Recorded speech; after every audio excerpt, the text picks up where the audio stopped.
Hi guys, welcome back to another tutorial. This is going to be the variant armor shaping tutorial for the Samurai.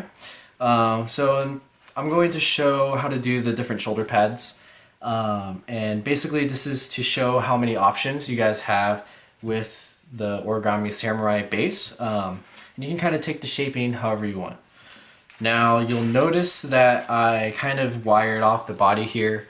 I haven't methylcellulosed any of it yet, but we're not going to worry about that. So I just have that wired off to keep it easy to maintain so I can show you guys the actual part. But this is assuming that you already shaped the bottom half of the Samurai, just because shaping the bottom half will make it easier to shape the upper half when you do this. So if you haven't shaped the bottom half yet, go ahead and do that and then come back to this video to see the rest of the shaping. Okay guys, we are back again, and this flap right here, this is what we're going to use to shape for the armor, right? So if you saw the first shaping video, you know that we squished this part out and then stretched kind of layers out to wrap around the arm, which I'm going to show right here, resulted in this kind of shaping.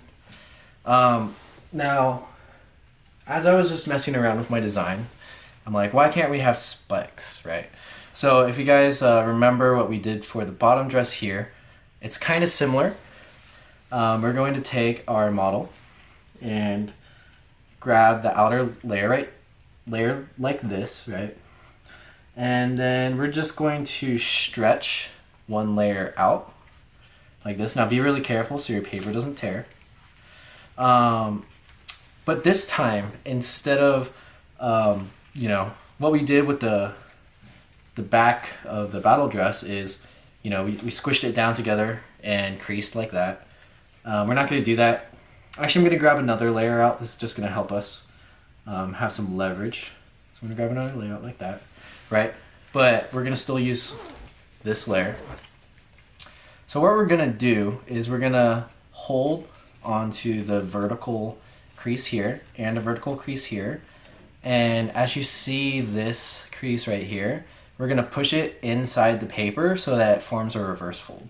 So as I open it, you'll see that I'm pushing inwards like that.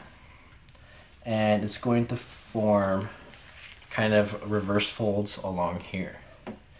That way when you collapse it down and crease a little bit, we get kind of a flap like this, and it's going to bend the arm down almost like a reverse fold.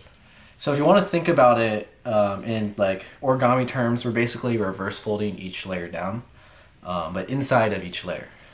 So now we did that for the first layer. The first layer is going to be a little tricky, but as you get more layers out, it's going to feel better.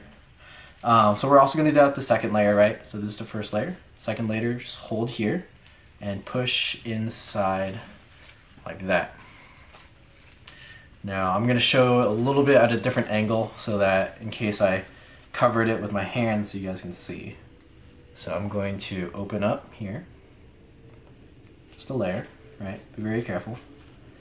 And then this vertical part right here, we're going to push inwards like that, right? And then it forms some ballet folds inside. And then we're just going to crease it down like this. So you're going to keep doing that all the way across all the layers. Now, you want to also push this down so that there's basically one unit of grid sticking up. And that's how far we want. That's going to give us this nice 90-degree curve and enough space to work with for shaping. So keep doing that. I'm just going to show all of them on this side, but I'm going to time lapse the other side over here just because it's kind of redundant. But if you want, you can slow that down and kind of see how I fold it. But right, so we're just going to pull out a layer, crease it down like that, and then line everything back up and keep continuing. Now, one of the layers towards the end is going to get a little tricky. So when I get to that point, I'll let you guys know. But try to get one layer at a time. I kind of missed a layer right here, but that's okay. All right, so here, push this side in like that, and then recollapse, and just keep going like that, push it in like that, keep going. And we just have a couple layers left, and as you can see, since we almost have all of them out, it's actually making the first couple really nice. Okay, so this is the layer that's a little bit different. So as you can see, this isn't really a full layer, and so when you try to pull it, it's not going to open up all the way.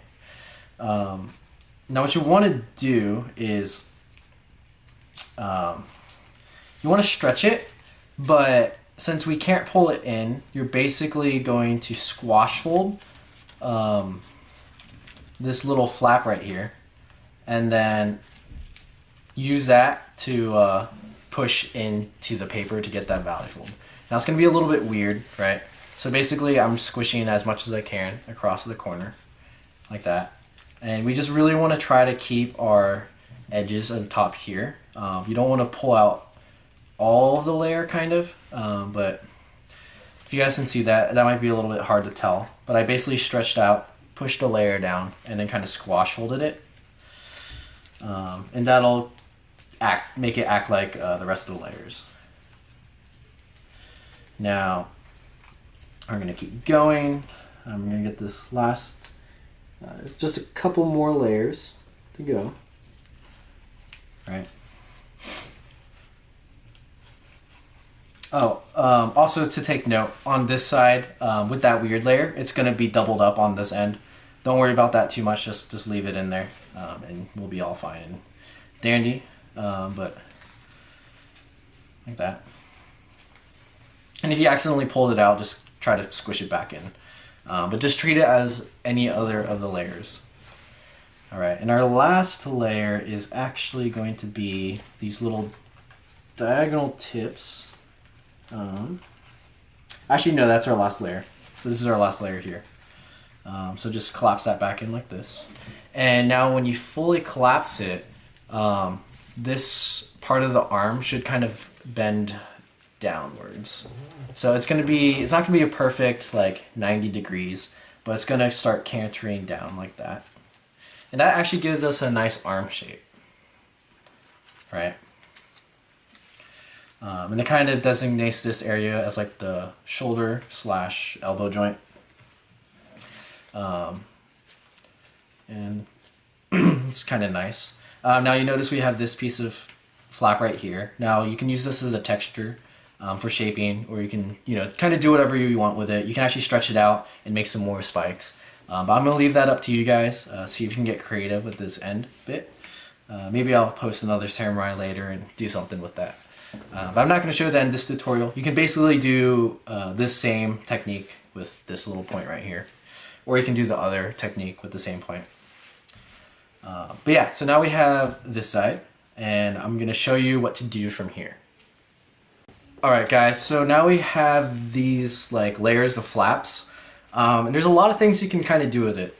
So what I'm going to show you is kind of how to turn them into spikes.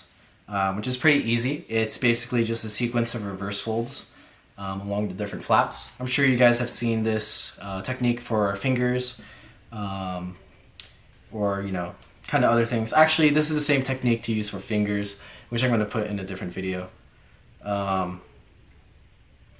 But yes, so now if you wanted to make spikes out of each flap, you can, but I'm going to show you guys how to make some longer spikes, and they're gonna look like this. So the longer spikes are going to be kind of like this, right? The shorter spikes would kind of look like the fingers on this guy, but I prefer the look of the longer spikes, and you don't want too many. The small ones you'll get a ton. So basically what you're gonna do is you're gonna take this first outer layer, and this is facing the back of the samurai. And if you want, you can pre-crease this valley fold right here. And it's just, a very standard 45-degree bisect. Very standard fold diagonally crease. And then you would also want to do it on the third kind of ridge, or no, it's the second ridge right here. And the reason why is because we're gonna start the reverse fold like this, right? But now I'm gonna pull the layer out one so that it's going to the next layer. We're kind of skipping the middle layer and using it to give us some extra length on the spikes. So then we're gonna crease down like that on the diagonal. And the inside will basically form the rest of just like any other box plate collapse. So I'm gonna show that to you guys after I collapse this. Right. Now, if you might feel some resistance on this part that we did earlier, and you really want to try, if you do, you want to get that layer as tight in as you can. If not, just let it collapse into the rest of the model. But when we thin our spikes, you're going to want that to be as hidden as possible so it doesn't make it thicker. Okay, so then the inside of the collapse kind of looks like that, which is a very standard box plate collapse. So now we're going to do that all the way down the flaps. So I'm going to show you guys all of them again on this side, but I'm going to time lapse the other side just because it's a redundant thing. But yeah, I'm not going to pre-crease it because you don't really need to. Just make sure your points fold accurately. If you're a little bit off on the edges, that's okay. It might happen just because of how the paper is shaped. But you really want your points to be sharp. So if you want to focus on anything, focus on making those points sharp. Spread the middle layer and then get a longer flap like that. Right, so do that all the way down. So I'm going to do the next one now. Like this. And then the other side. And really get those points sharp, right? You want to try to make this clean as well. If your layers are starting to pop out when doing the box pleat collapse, go back and fix it. The success of these spikes and shaping are fully going to depend on kind of how clean it looks. Okay, so then the final one right here, like that, and then we're going to fold it down and fold our last valley fold. Or I guess in this orientation it's a mountain fold.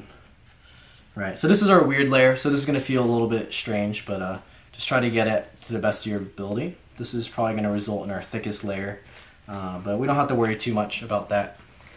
Now, if you guys notice, the layers are kind of uneven, just from the way we started. So you're going to have one more that doesn't really have a partner of its own.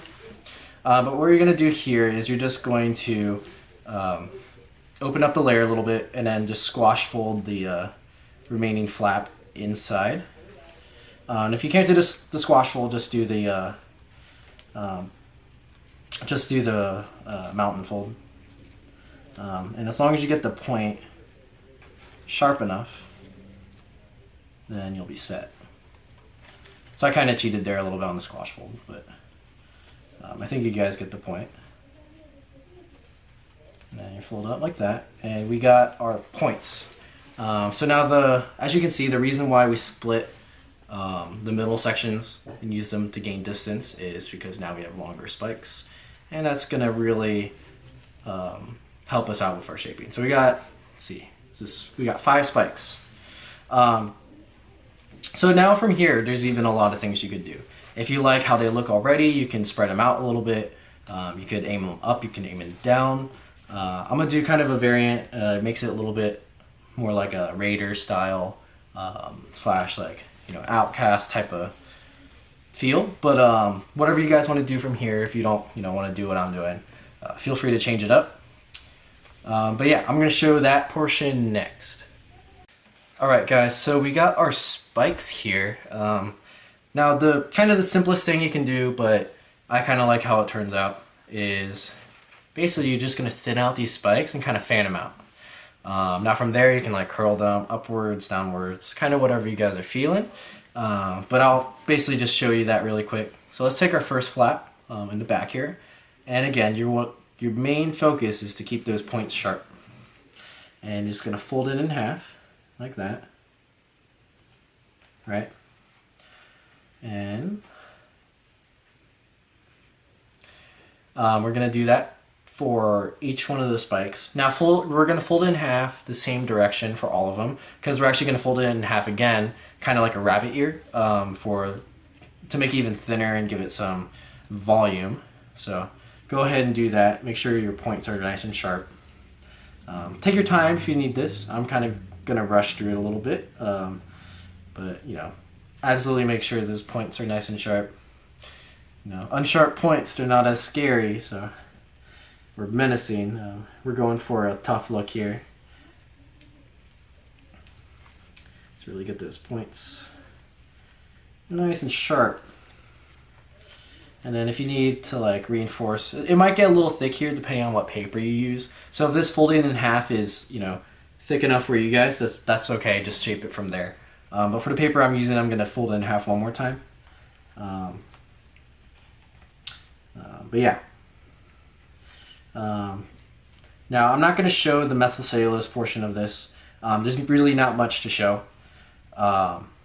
Just for the general arms, I'm pretty sure in the other video I showed, you know, you just kind of fold in half, shape it in the position you want it, and that's what you can methyl cellulose. But these spikes on their own, the paper generally holds pretty well. Okay, so now we've got this really thick one right here, guys. So just be careful. I'm gonna really crease down on this, just because this is gonna give us a little bit of problems. And then this one I'm actually gonna fold in half on the other side, just because if both are on one side, the layers are going to skew a little bit and we're going to lose our sharp point. We already kind of lost it a little bit, but you know, we're just going to fix that up really quick. And that's what we got so far. So we got our 5 points a little bit thinned out. And then if you guys want to stop here, you know, you can go ahead and keep shaping it, but I'm going to rabbit ear them and go from there. Now when you rabbit ear, normally you fold it a direction. So I'm going to fold them, let's see, do I want to fold them up or down? Let's fold these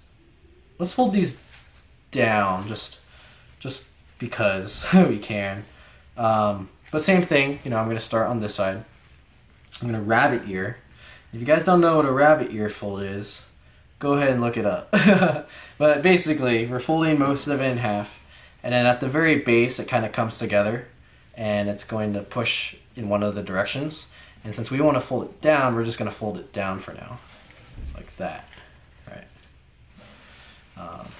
And I'm basically going to stack the layers on each other. They're going to spread a little bit, and I kind of want that, just because when we're actually shaping it, we want it to spread a little bit. So this one, I'm going to rabbit ear a little bit more to the side, like that, right? And this next one. Now again, if it's getting a little thick, what I like to do is I like to run my fingernail through the middle, so it kind of scores the crease a little bit, makes it a little bit easier to fold without your layers popping out. We got 2 more spikes here,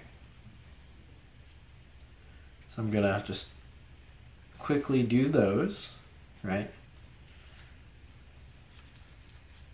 And then this last one, this one's the thick one, so this one I'm kind of just going to fold in half, not as much rabbit ear. Just going to try to get it as thin as possible. We're going to fold it down on this side of the arm. There you go, like that. Now we're doing pretty good so far. And actually, if you guys want, I'm just going to initiate. This part is going to be where the sword is, over here, right? So this is kind of more like an elbow joint, or just a really long shoulder armor. Or actually, yeah, this can be the elbow, and now I'm going to use this part on top for kind of the shoulder pad. But that's kind of how the style of our armor is going to go. I'm going to show the shaping on the sword later, so just kind of imagine that that's done already, or that you're going to do it. But for these spikes, right, you want to give them intentional direction. So if I left it like here, you know, they could be sharp, they could be, you know, have some volume. They could look like spikes, but if they're not fanned out and shaped nicely, it's just going to look really jumbled. So This one I want a little bit more in front, right? And my goal here is just to kind of fan them out along the arm so that it looks like the armor, you know, is made with craftsmanship. So I'm just going to spread them out a little bit here like this. That way I can give them like an equal amount of distance amongst each other. And then I'm going to curve them a little bit. Let's see, should we curve them? Okay, I'm going to curve the first one down. And from here, again, you guys have complete freedom of how you want to shape it. If you want to leave it like this, you can. But I'm going to curve this first one down. And then I'm going to curve the second one up a little bit. And we're just going to kind of stagger them to get some little bit of texture, make it a little bit unique. Then the rest I'm going to curve up too. I'm just going to leave that first one down. And it's going to kind of be like a unique, you know, feature on the armor just to give it some personality. Like this. We got our last one here. Curve that up. Or I could curve the last one down and it'll be symmetrical. Decisions. I'm going to curve it down. I think that's going to be good. But again, you know, what I'm kind of doing, I'm kind of freestyling it here. Just to give it, you know, just a nice shape. You know, feel free. You can be really creative. You don't have to do anything I'm doing. But that's kind of what I'm going for. And now I didn't crease these very tight, but later on, like when you MC it, it's going to help you shape it down a little bit better. So this first spike right here, the layers are kind of escaping. So it's a little bit hard for me to make it like nice and pointy. But I'm going to methyl cellulose that and it's going to turn out all great and dandy.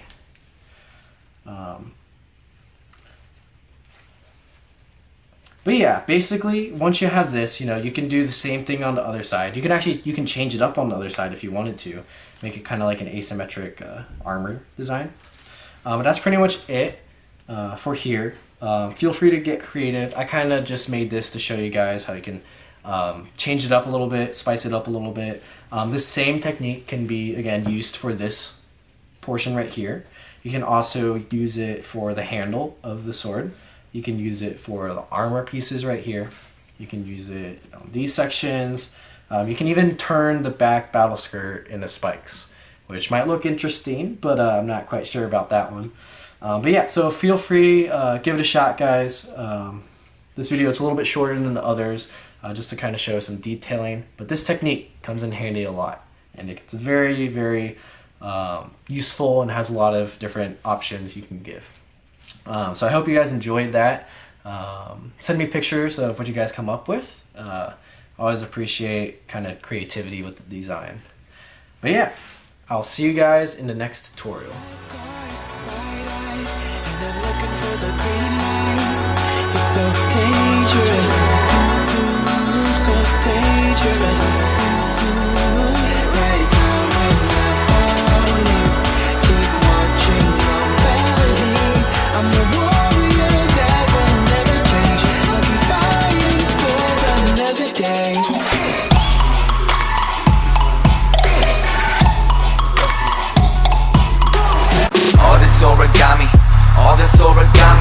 All this origami got me going kamikaze. Now I'm